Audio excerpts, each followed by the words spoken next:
Hi viewers, welcome to our channel. ప్రస్తుతం మనతో పాటు దాము బాలాజీ గారు సీనియర్ జర్నలిస్ట్ ఉన్నారు. వారితో ఒకసారి మాట్లాడదాం. సార్ నమస్కారం. సార్ భారత్కి అండ్ పాక్కి 48 గంటల్లో యుద్ధం రాబోతుందని అంటున్నారు సార్. ఈవెన్ పాకిస్తాన్ కూడా ఇదే విషయం చెప్పినట్టుగా కూడా తెలుస్తుంది. అండ్ ఇటు పక్క చూసుకుంటే భారత్కి ఇజ్రాయెల్ మద్దతు అయితే ఉంది, వాళ్ళు మద్దతు ప్రకటించారు. అండ్ వాళ్ళ మొసాద్ని కూడా రంగంలోకి దించుతున్నట్టుగా తెలుస్తుంది. మరి భారత్కి మొసాద్ వాళ్ళ ఇంటెలిజెన్స్ డిపార్ట్మెంట్ సహాయం చేస్తే ఏ విధంగా ఉంటుంది? 48 గంటల్లో యుద్ధం వస్తే ఆ పరిస్థితులు ఏ విధంగా ఉంటాయి సార్? మీరేం చెప్తారు దీనికి సంబంధించి? పాకిస్తాన్ మాజీ హై కమిషనర్ అబ్దుల్ బాసీ ఒక అనౌన్స్మెంట్ చేశాడు. అదేంటంటే 48 గంటల్లో భారత్ పాకిస్తాన్ మీద అటాక్ చేయబోతుంది అని చెప్పాడు. ఎందుకంటే మోడీ ఆల్రెడీ అనౌన్స్ చేశాడు, we identify, we trace and punish the every terrorist, తర్వాత దేర్ బ్యాకర్స్ అన్నాడు. వాళ్ళు ప్రపంచంలో ఏ మూల దాక్కున్నా వదిలిపెట్టము, వాళ్ళ భూభాగాల్ని మట్టిలో కలిపేస్తాము, వాళ్ళు ఊహించని స్థాయిలో పనిష్మెంట్ ఉంటుంది అనేది మోడీ చెప్పాడు. దానికి తగినట్టే మన మిలిటరీ కూడా మేము రెడీగా ఉన్నామని అనౌన్స్ చేసింది.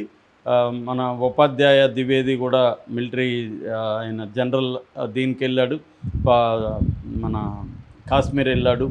సో ఆల్రెడీ ఆక్రమణ అంటే ఎయిర్ క్షిపణులకు సంబంధించి ఆక్రమణ అనే ఒక దీన్ని టెస్ట్ చేసి చూశారు.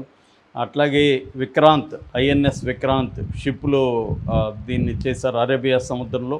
సో ఆల్రెడీ లీవులన్నీ క్యాన్సిల్ అయిపోయినాయి. నేవీ, ఎయిర్ ఫోర్సు, ఆర్మీ వీటిలో పనిచేసే సోల్జర్స్కి అంతా కూడా లీవులు క్యాన్సిల్ అయ్యి మొత్తం అప్రమత్తంగా రెడీగా ఉన్నారు అటాక్ చేయడానికి. సో మనకున్న లక్ ఏంటంటే మన పొలిటికల్గా అన్ని పార్టీలు, మొన్న 15 పార్టీలతో అఖిలపక్ష సమావేశం జరిగింది.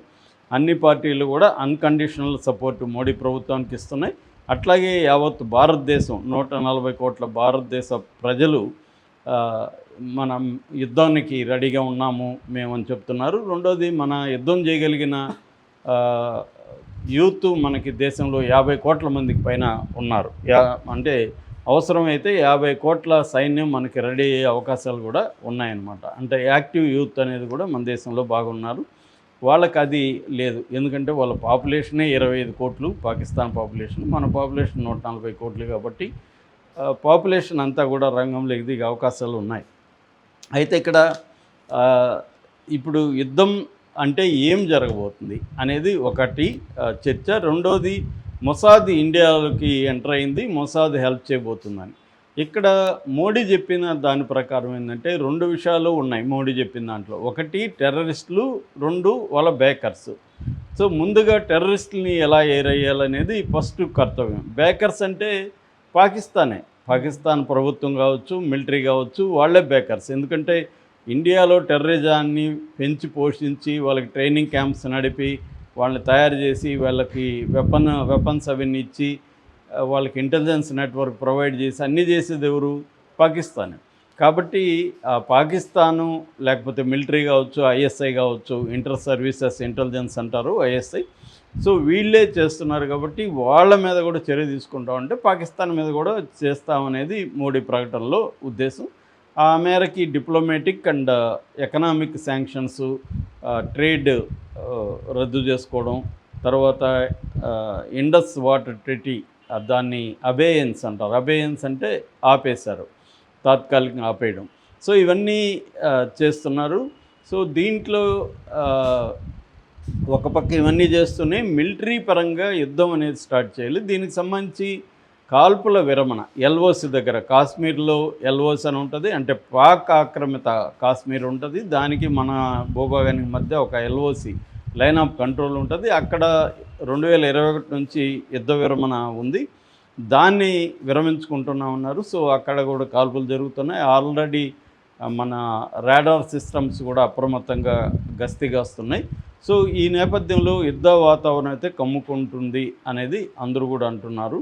సో యుద్ధం ఎలా ఉంటుంది, దీంట్లో మొసాద్ పాత్ర ఏంటంటే, ఫస్ట్ భాగం ఏదైతే ఉందో టెర్రరిస్టులని ఐడెంటిఫై చేయడం, ట్రేస్ చేయడం, చంపడం. పనిష్ చేయడం అంటే చంపడమే, ఇంకా వేరేది ఏమి లేదు ఇక్కడ. వాళ్ళని తీసుకొచ్చి జైళ్ళలో పెట్టడం అట్లేమి ఉండదు, చంపేయడమే. కాబట్టి మొసాద్కి ఒక ఎక్స్పర్టైజ్ ఉందన్నమాట. అంటే ఎవరెవరిను వేటాడి, నీకు హిట్లర్ కాలంలో యూదుల్ని చంపిన వాళ్ళని కూడా మొసాద్ వెళ్ళి చంపేసి రాగలిగింది, జర్మనీలో అన్ని చోట్ల యూరోప్లో. అట్లాగే అన్నిటికంటే మ్యూనిక్ అనే ఒక సినిమా కూడా వచ్చింది దీని మీద. మ్యూనిక్ అనే సినిమా స్పిల్బర్గ్ తీశాడు.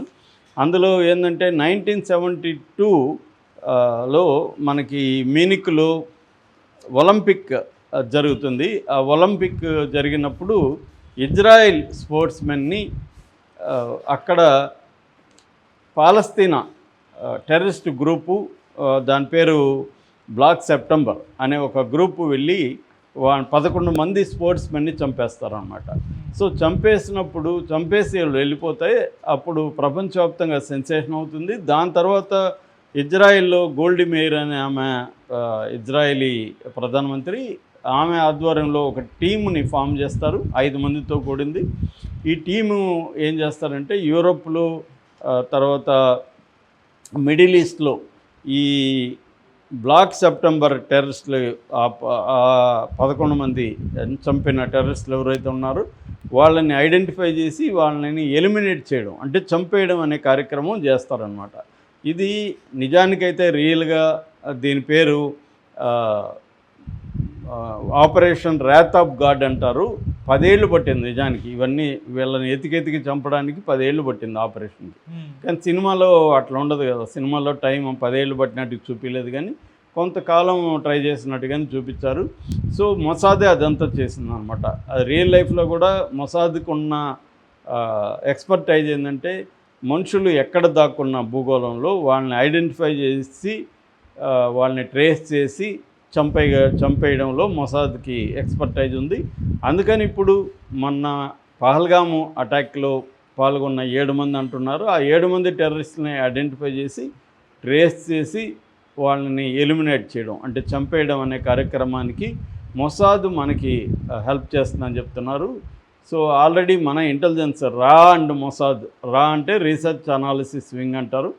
సో అది మన ఎక్స్టర్నల్ స్పై వింగ్ అనమాట, ఇంటెలిజెన్స్ వింగు. సో ఈ వింగు మొసాద్ కలిసి పనిచేయబోతున్నాయి. ఈ పనిచేసి ఈ టెర్రరిస్ట్ని ఐడెంటిఫై చేయబోతున్నాయి. ఇది నెంబర్ 1 టాస్క్ మనకి. ఎందుకంటే ఇజ్రాయెల్కి కూడా పాకిస్తాన్ని ఎనిమిగా చూస్తుంది. ఎందుకంటే పాకిస్తాన్ దగ్గర న్యూక్లియర్ వార్ఫేర్కి సంబంధించిన అవి నిన్ననే వాళ్ళ అబ్దుల్ కాసిం అనే ఆయన చెప్తున్నాడు, 130 ఉన్నాయి మా దగ్గర, 138 ఉన్నాయి, 138ని మేము ప్రయోగిస్తామని. అంటే న్యూక్లియర్ హెడ్స్ అనమాట, అణ్వాయుధాలు అనుకోవచ్చు. సో ఇది పైగా నాన్ ప్రొలిఫరేషన్ టెరిటరీలో కూడా భాగం కాదు పాకిస్తాను. రెండోది ఫస్ట్ యూజర్ అనే కండిషన్ కూడా దానికి వర్తించదు, అది ఫస్ట్ యూజర్గానే వేసేస్తుంది. ఫస్టే అది కూడా వేయడానికి కూడా రెడీగా ఉంది. మనం అనుకో ఫస్ట్ యూజర్, మన మీద ఎవరన్నా వేస్తే మనం వేస్తాం, మనం ఫస్ట్ వేయమన్నమాట, అది మనం పెట్టుకున్న రూల్. కానీ పాకిస్తాన్కి ఆ రూల్ లేదు, ఫస్టే వేసేస్తున్నాం. అందుకని ఇజ్రాయెల్ సీరియస్గా ఉంది.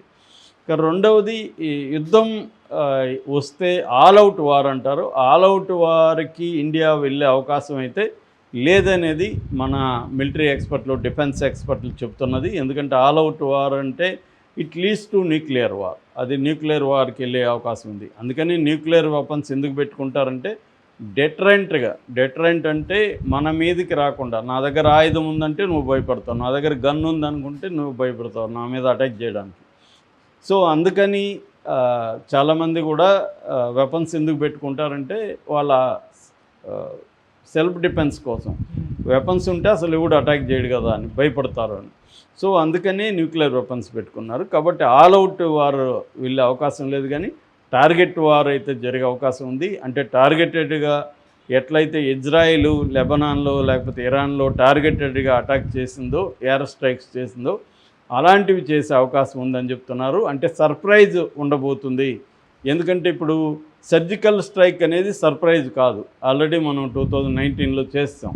కాబట్టి ఇప్పుడు మళ్ళీ వాళ్ళు ఎక్స్పెక్ట్ చేస్తారు సర్జికల్ స్ట్రైక్ ఏమైనా చేస్తారేమో అని, వాళ్ళు కూడా ప్రిపేర్డ్గా ఉంటారు. ప్రిపేర్డ్గా లేని చోట కొట్టడమే సర్ప్రైజ్ అంటే శత్రువు ఊహించని చోట దెబ్బ కొట్టాలి. దానికి ఇప్పటి వరకు మనం యూజ్ చేయని వెపన్స్ని యూజ్ చేయబోతున్నాము అని చెప్తున్నారు. సో